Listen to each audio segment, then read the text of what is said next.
मांडवाच्या दारी तुम्ही दूर दूर सरा, दूर सरा तुम्ही दूर दूर सरा. देवी अंबिकेच्या रथाला ग जागा करा, जागा करा रथाला ग जागा करा. वा वा, काय चाललंय का तुमचं? तुमची पिढी ना अशी काही कधी शांत बसतच नाही, काही ना काही चालू असतं तुमचं हाताला काम. अगं आता लग्न आलंय ना, भाचीचं लग्न आलंय. बरं. मग त्याच्यासाठी आता त्याची तयारी, मग त्याला काय काय लागतं रुखवतात ठेवायला. हे काय करतेस ग मावशी? मी गवले करतेय, ती पोहे करतेय, ही नखुला करतेय. बरं. असे 5 प्रकार करायचे असतात. आणि ते 5 प्रकार खिरीचे रुखवतामध्ये ठेवतात. ते बोटांना व्यायाम आहे. तुम्ही आता ते सगळे व्यायाम करता जिम मध्ये जाऊन. पूर्वीच्या बायकांचे व्यायामच आहेत. बोटांना व्यायाम आहे, ॲक्युप्रेशर आहे, ॲक्युप्रेशरचे काम. त्यामुळे बोटांना व्यायाम आहे. असं करायचं पीळ द्यायचा, हे करायचं. आणि मी बघतेय की मगाचपासून तुम्ही अगदी कॉन्सन्ट्रेशन करताय, त्यामुळे कॉन्सन्ट्रेशन साठी पण हे अगदी उत्तम उदाहरण करायलाच पाहिजे. बारीक किती होत आहे, छान किती दिसतायत, दिसायला पण चांगले दिसले पाहिजे, त्याचा उपयोग पण झाला पाहिजे. याच्यातनं त्या पूर्वीच्या बायकांची कलाकुसर ह्याच्यातनच दिसायची. बाहेर त्यांना जाता येत नव्हतं. मग हे ह्याच्यातनं कलाकुसर या बायका याच्यातनं प्रगट करत होत्या ना. बरोबर. आणि मालत्याने ओटी भरायची नवरी मुलीची. मालत्यानी ओटी भरतात का? मालत्या म्हणजे गौरी हारापासून नंतर सासरी जायला नवरा नवरी येतात बाळकृष्ण आणि अन्नपूर्णा घ्यायला. त्यावेळेला मुलीच्या आईने मुलीची ओटी भरायची असते मालत्यांची. बरं. त्या मालत्यांची ओटी भरून आणि मग तिथनं ते बाळकृष्ण आणि अन्नपूर्णा तो नवरा मुलगा खिशात घालतो आणि मग तिथनं निघतात. म्हणजे तेव्हा ती ओटी भरायची असते. म्हणून हे मालत्यांची वेगळी ओटी असते. चालेल, मग शिकव बरं ग मला पण. हो, आपल्याला गवले करायचे आहेत. त्यासाठी लागणारं साहित्य: बारीक रवा, किंचितचं मीठ आणि साधं पाणी. पाणी किती लागेल का मावशी? साधारण घट्ट भिजवायचं आहे, त्या अंदाजाने पाणी घालायचं. जेवढा रवा आपण घेऊ, पोळ्यांना आपण भिजवतो त्याच्यापेक्षा थोडंसं घट्ट पाहिजे. आता आपल्याला हा रवा भिजवायचा आहे, तर एक 2-3 चमचे रवा घेऊ. 3 आणि 4 चमचे आणि अगदी चिमटीभर 2 बोटात मावेल एवढं मीठ.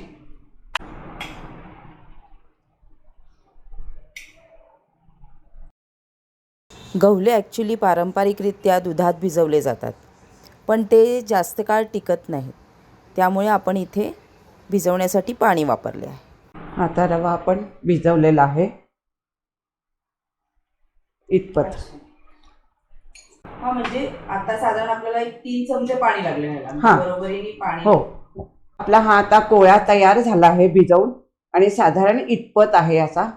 आणि आता आपण एक 15-20 मिनिटं ह्याला झाकून ठेवूया आणि मग ह्याचे गवले कसे करायचे ते आपण बघू नंतर. आता हे झाकून ठेवू. आपण मगाशी हा रवा भिजवला होता, 15-20 मिनिटं ठेवला होता आणि आपण आता ह्याचे गवले करायचे आहेत. हे छान मऊ छान झालेला आहे. आणि असा त्यातला छोटासा गोळा काढून घेऊया. थोडासा गोळा घेतला आपण आणि ह्याचे आता गवले करायचे.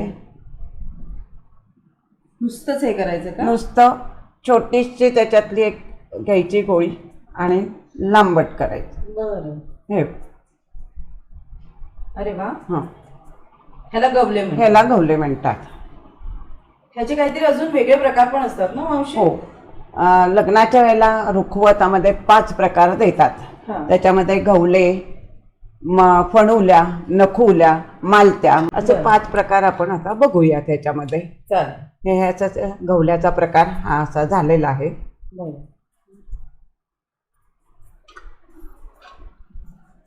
आता मगाशी आपण गवले बघितले, आता दुसरा प्रकार बघूया मालत्या.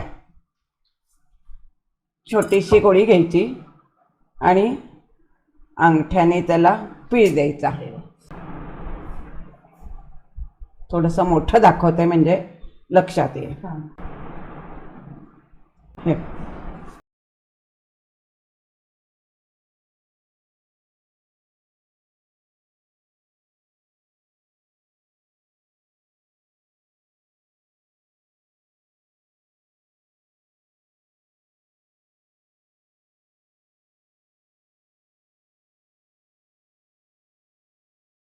हा प्रकार पाहूया. नखुल्या, छोटीशी गोळी घ्यायची आणि थोडंसं अंगठ्याने त्याला दाबायचं.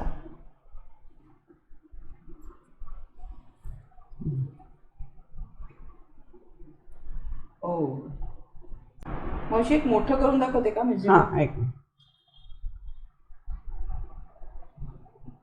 अरे वा, गव्हाच्या हे दाण्यासारखं असं. वाटतंय ते अगदी. हां, हे असं. हे मोठं मुद्दाम करून दाखवलं, पण हे असं बारीकच करायचं. हो, जितके बारीक तेवढे कलाकुसर तुमचे. कलाकुसर. हो,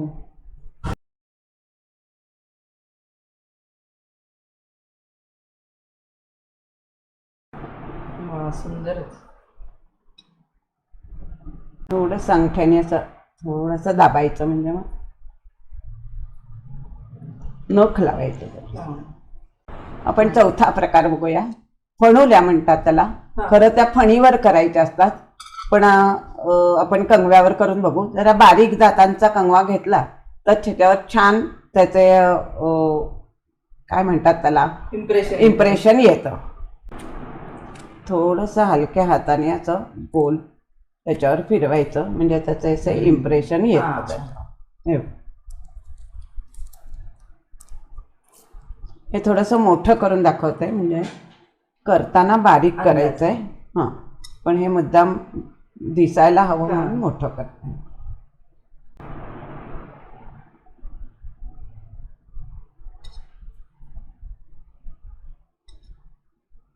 आता आपण पाचवा प्रकार बघू, पोहे. याला थोडंसं मोठं घ्यायचं आणि लांब गव्हासारखा असा आकार द्यायचा.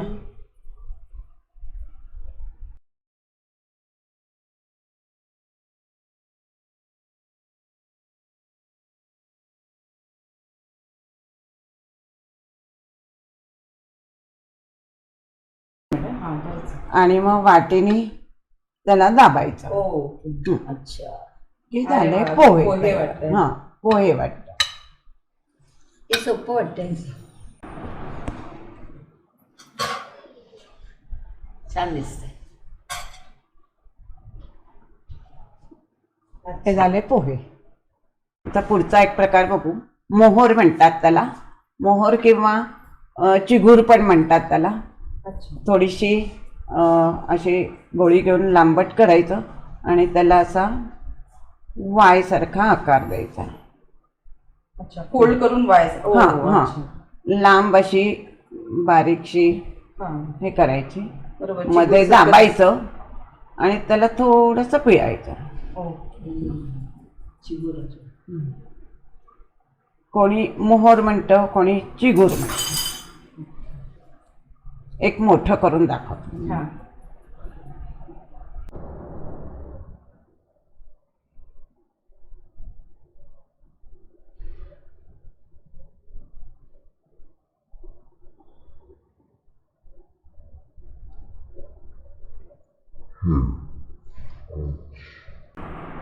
वाय सारखा आकार येतो.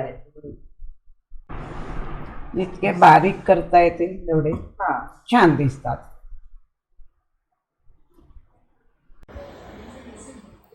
ह्या झाल्या आपल्या गव्हले आणि बाकी 5 प्रकारच्या खिरी तयार. आजच्या धकाधकीच्या आयुष्यात हे गव्हले आणि खिरी करायला आपल्याला खरंच वेळ नसतो. पण तुमच्याकडे जर लग्नसराई असेल आत्ता किंवा मुंज असेल आणि तुम्हाला रुखवतासाठी या खिरी पाहिजे असेल तर नक्की तुम्ही सौ मंगल जोगळेकर यांना संपर्क करू शकता. त्यासाठी त्यांचा संपर्क क्रमांक इथे स्क्रीनवर तुम्हाला दिसत असेल.